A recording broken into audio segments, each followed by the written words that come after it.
Hello everyone, this is Crota giving you a shoutcast and a game between Liquid Snute versus Empire's Beasty here on Ohana, game 1 in a series. And I don't know what happened to my StarCraft profile, but it appears as though my character code has been reset, and now it's a completely new character code, causing me a little bit of problems. Anyways, let's take a look at the strategies here. Beasty spawning as the orange Terran player here on the bottom right-hand side of the map. Liquid Snute spawning as the blue Zerg on the top left. This is going to be a Terran versus Zerg matchup on Ohana. One of my favorite matchups, as I think I just know how to play Terran versus Zerg a little bit better, and I'll be able to offer you a little bit more insight. With that, maybe I should try and switch to random, where I know all of the matchups pretty well. That is a thought. Let's take a look at the strategy so far. Beasty is opening up with a supply depot on the front door. Nothing too out of the ordinary there. We'll see whether or not he does get his gas at 13 or 14, or if perhaps he just tries to go for a 1 Rax expand. Meanwhile, Snute, we will have to take a look and see if he is going to be placing that spawning pool early first, or if he's going to be going for that hatchery. Slight variations with with minute differences that do have later implications in the later portions of the game, and it looks as though it will be a spawning pool first. Now, just because Snute goes for a spawning pool first, it doesn't necessarily mean he's trying to be aggressive.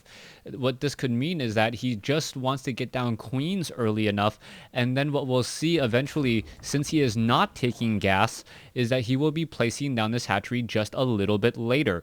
Now, following that up, it looks as though Snute should be able to place down this hatchery and then also train up maybe a pair of Zerglings, and then also get up a queen. That is perhaps a very strong production-oriented style of play, as Snute is already sitting at almost near good saturation here on Ohana. He was sitting at 14. You are going to see, wow, 6 Zerglings now being trained. I was not expecting that. I was expecting maybe 2 on the field, and then perhaps a queen to follow things up. No, instead he is going to be going for the 6 Zerglings and then run them across the field. There is going to be 1 Marine here, and Beasty may be caught off guard by the amount of units that are going to be coming down. You can see that this poor SCV Beasty is most likely going to be forced to cancel this 1 command center, as the Zerglings will be able to get inside there. There's only 1 Marine, a second Marine just popping out. It looks as though a bunker does want to be placed down. And is it going to be placed down right here? Yes, it is.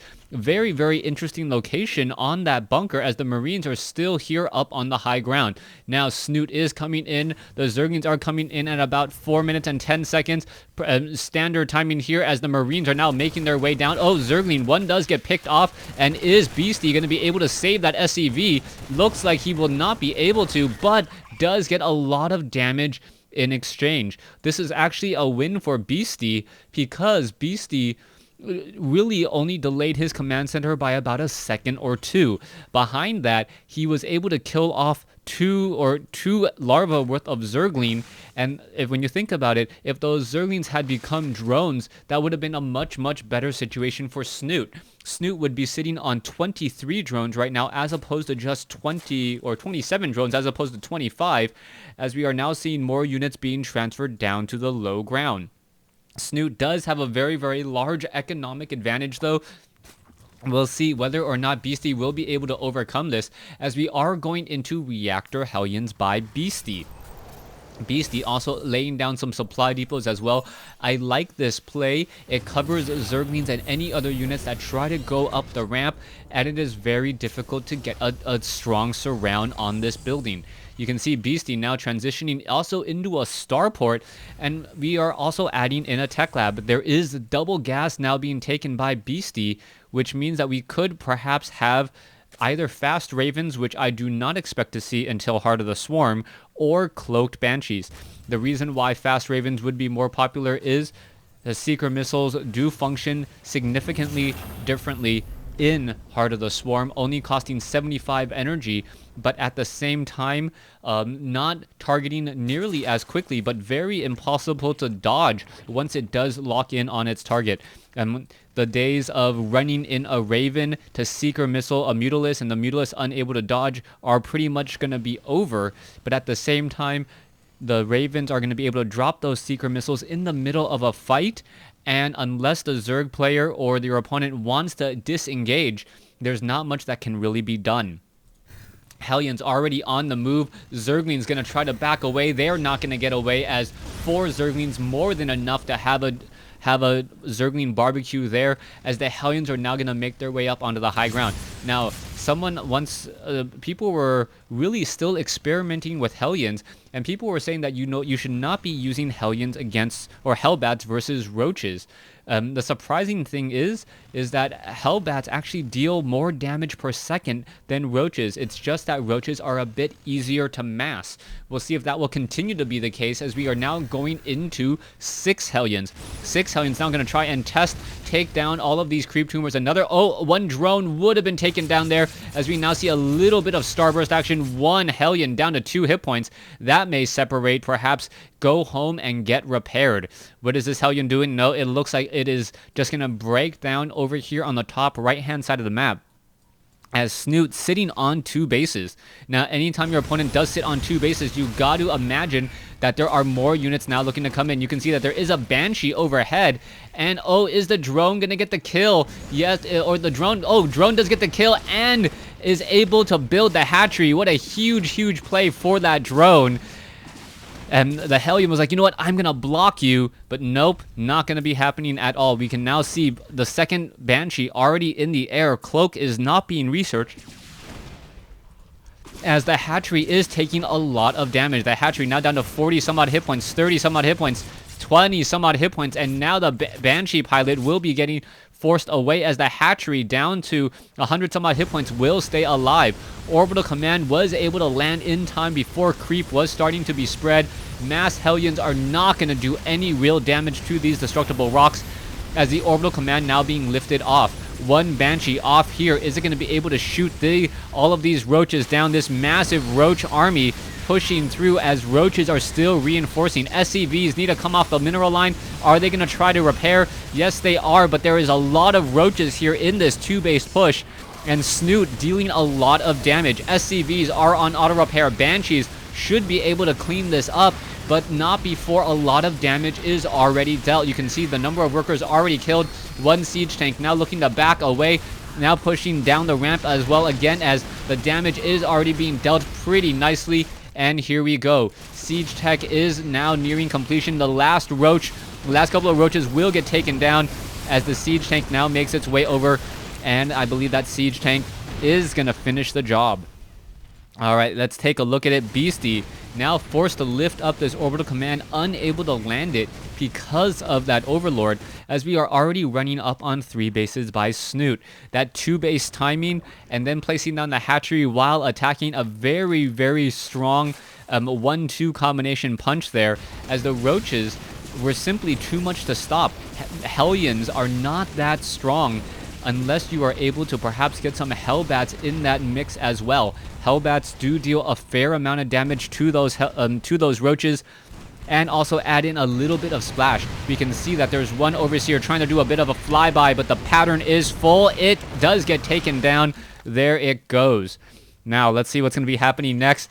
Anyone who actually recognizes that reference, thank you.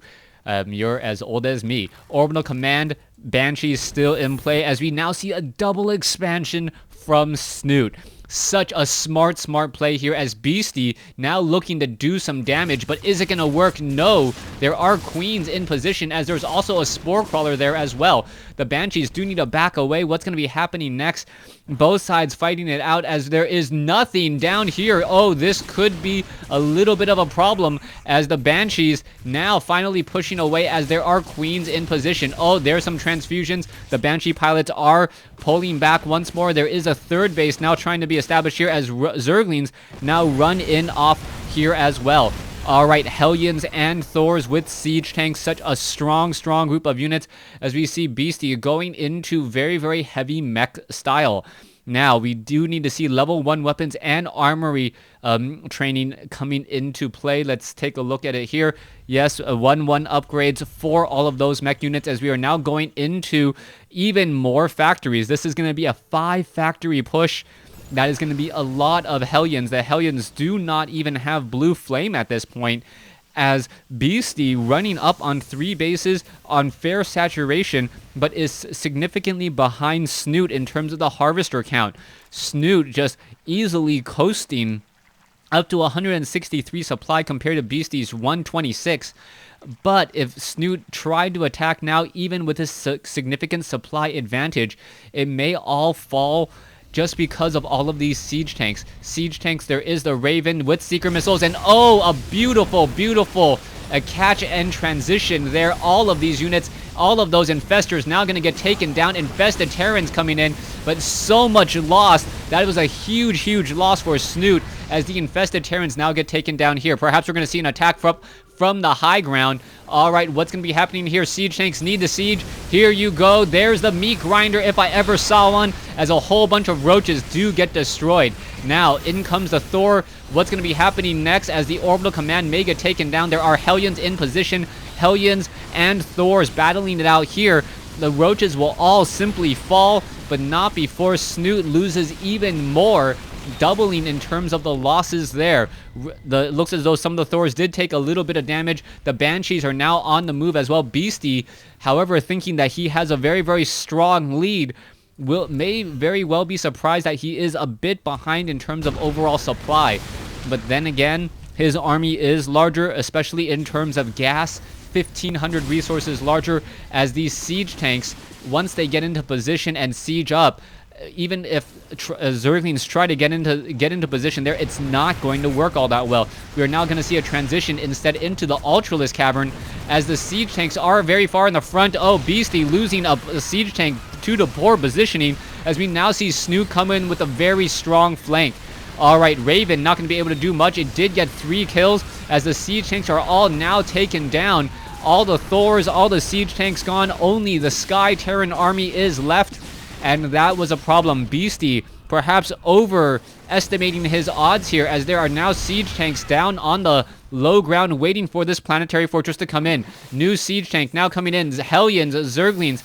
Hellions are not upgraded at all, as the siege tank is up on the high ground and will be able to blast away at some of that low ground action there.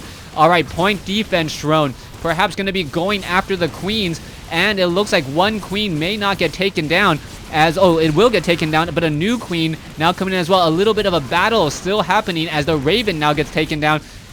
Spine Crawler now gets taken down, but the queen is going to be able to perhaps snipe down this last Banshee. No, 1 shot left, and it is still able to survive. All right, Zerglings now making their way in. Beasty in a little bit of trouble, in a lot of trouble now, as the siege tanks and this mass mech army is not enough to handle essentially this massive tier 1 army. Roaches and Zerglings against Thors, Banshees, Hellions, and siege tanks. Before anyone cries Imba, Snute has always had the superior supply count, so he's been able to replenish his army faster because he's running off of 6 hatcheries on 5 bases. That's plenty of gas, as the Ultralisk cavern is now completed. All right, Ultralisk being added here. I believe that will be the beginning of the end. Beasty has nothing to really answer for all of those Ultralisks. Ultralisks are going to be amazingly powerful here, as the Banshees now trying to back away. There is 1 Corruptor. Siege tanks, Roaches, Zerglings, just spawn those Ultralisks and things will pretty much be done. There's the Ultralisk. 43 damage versus armored units. Will be able to slice and dice and take everything out pretty easily. Coming back over here, Ultralisk, Zerglings, Roaches now pushing their way across.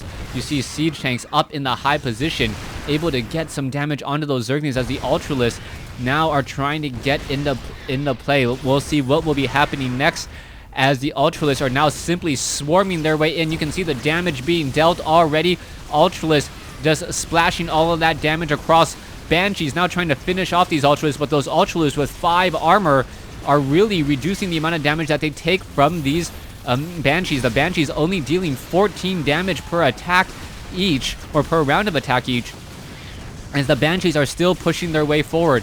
Snute with pretty much maximum supply, gonna be able to easily take this. However, one Ultralisk is just dancing on the high ground. Thors now trying to push their way back, as well as the Ultralisk now making their way in, and there is the well-deserved, well-played. So very well-played game by Snute. Your typical answer of how to handle Terran, even though Snute did get caught in the opening segments or in the middle portion of the game, losing a lot of infestors. He was able to just come back over the top, and with that double expansion that was not suppressed whatsoever, Beasty had to give him the GG. Thanks for watching. Thanks for listening. Hope you guys enjoyed Game 1. Please stay tuned for Game 2.